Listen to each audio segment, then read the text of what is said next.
وفي مدينة نوى بدرعا يتكرر مشهد الطفل الفلسطيني محمد الدرة، ولكن هذه المرة مع الطفل فداء محمد الضياء الذي سقط من قبل رصاص قوات الأمن السورية أثناء مظاهرات تشييع إحدى المتظاهرين، حيث استمر إطلاق النار ناحية الطفل وأبيه الذي يحاول الإشارة إلى مطلقي النار.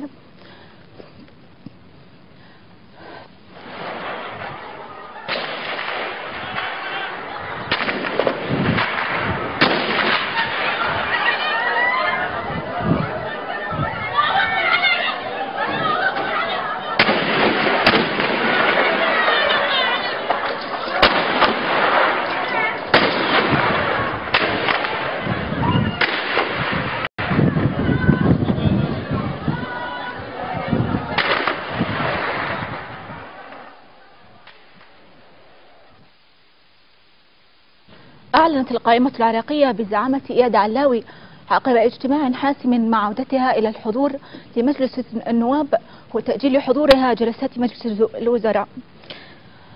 وقالت المتحدثة باسم كتلة العراقية ميسون الدملجي إن نواب قائمة العراقية ينهون مقاطعة البرلمان مما يخفف من حدة أسوأ لأزمة سياسية تواجه حكومة رئيس الوزراء.